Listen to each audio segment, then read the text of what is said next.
Just like every generation, millennials are unique. For the most part, we're goal-oriented, practical, and we're strong multitaskers. We're also constantly connected, and we're technologically savvy. Millennials are certainly a vast generation. While we may be different in our habits or ways of living, we're all connected by the one global truth. The truth that lets each one of us stand up and say. And that need to stay connected may lead to more than just psychological issues. All that typing and texting can cause users to develop painful and potentially serious physical problems. And just to illustrate how many that is, here I have about 100 pieces of candy, each about the size of one of the bulbs. Now imagine I had 10 of these piles. Do that, and you'll understand just how many bulbs were planted here on one single day. The sports world here at Penn State is alive and kicking. Penn State plays its final home game of the season this Saturday in a matchup of Big Ten leaders. The second-ranked Penn State women's volleyball team defeated Long Island this past Saturday night, improving their record to an impressive 31-2.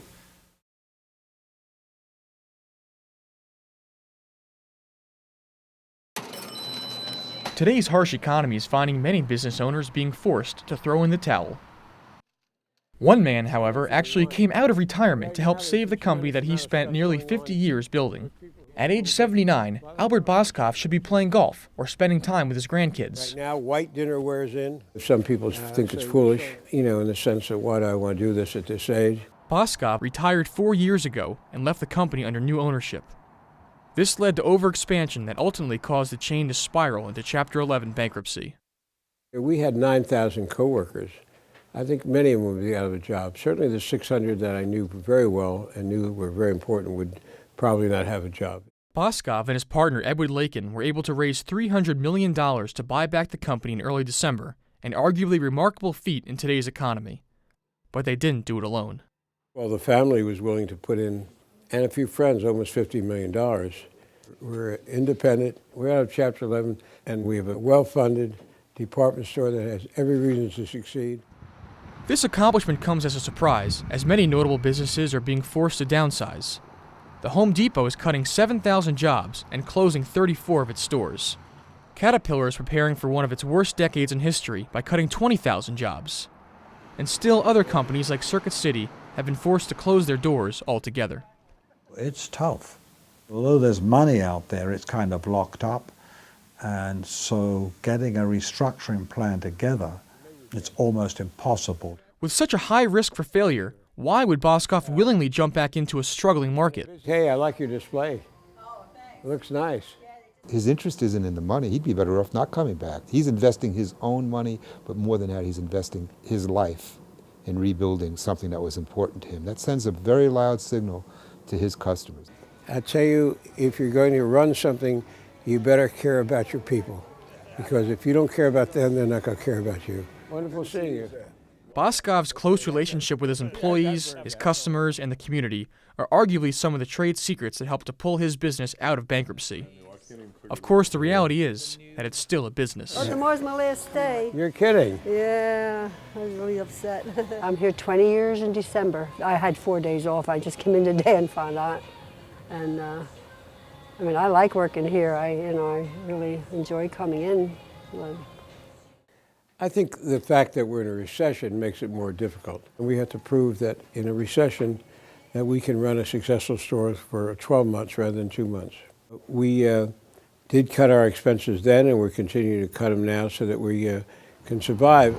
Boskoff's has closed nearly 10 of its stores, proving that no company is totally safe in this economy. Still, Boskoff is hopeful. We're going to win. Will Boskoff's celebrated return be enough to keep the chain afloat, or will its doors finally be forced to close for good?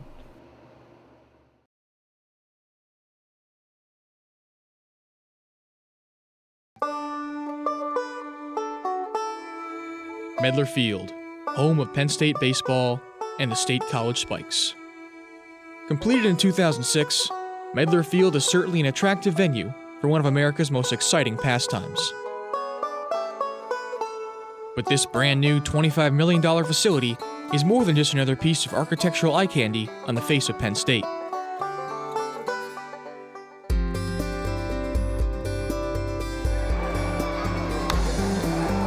Early on in the planning process, it was decided that this new field would be unlike any other baseball facility in the country. Medler Field was to be environmentally friendly.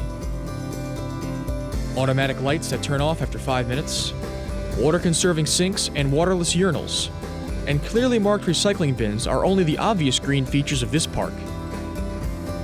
Medler Field also reuses non-bathroom water for things like irrigation. 76% of construction waste was diverted for recycling, and shared parking with other Penn State sports facilities meant no need to waste energy constructing a new lot. The list goes on and on. With all these energy-conscious measures, Medler Field has been certified as a leader in energy and environmental design, the first sports venue in the country to receive this label. But it doesn't stop there.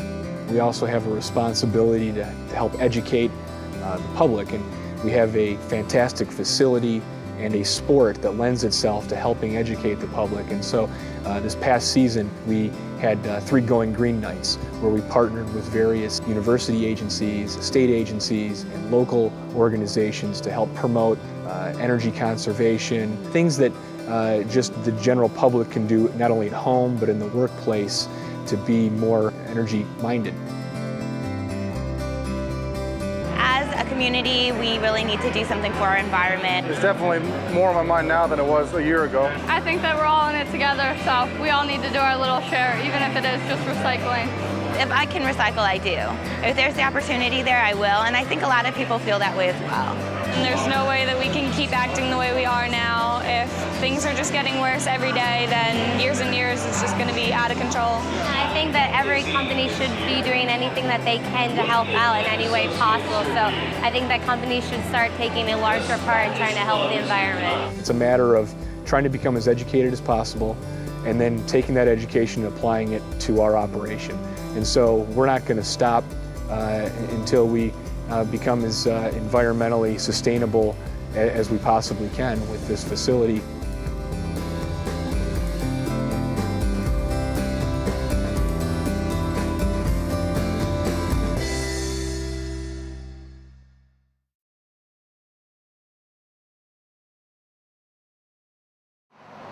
People drive by it every day, but I would wager that few know what it is.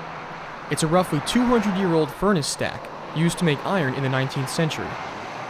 The man who was in charge of this stack lived nearby, in this Victorian mansion. Today, the center furnace mansion has been fully restored to its 19th century splendor. Everything about the house is meant to resemble the past, including the grounds that surround it. For nearly 7 years now, volunteers and members of the mansion's garden committee have been working regularly to maintain this nearly 9-acre property. Recently, the mansion held its annual Day of Caring, one big day of volunteering to clean up the property and prepare the gardens for the upcoming winter. Sandra Grape was one of about 100 such volunteers. Well, I think it's a way that you can actually set a day aside and as a community give back to the community by doing something that shows that you care about your community you live in. One of the chores of the day was to plant a series of bulbs, ones that should blossom come springtime. Now I'm not talking about just 10 or 20, try 1,000. And just to illustrate how many that is, here I have about 100 pieces of candy, each about the size of one of the bulbs. Now imagine I had 10 of these piles. Do that, and you'll understand just how many bulbs were planted here on one single day. But it wasn't all simple garden work. With so much work to be done, what is it that brings people back? That one can be answered by garden coordinator Mary Sorensen. It's a place where people always come here and feel good, and I just enjoy being here. I enjoy the people I work with, and it's just a fun project. Mary says that she and the garden committee will be here for a long time to come, working to keep the spirit of the old house alive in the gardens.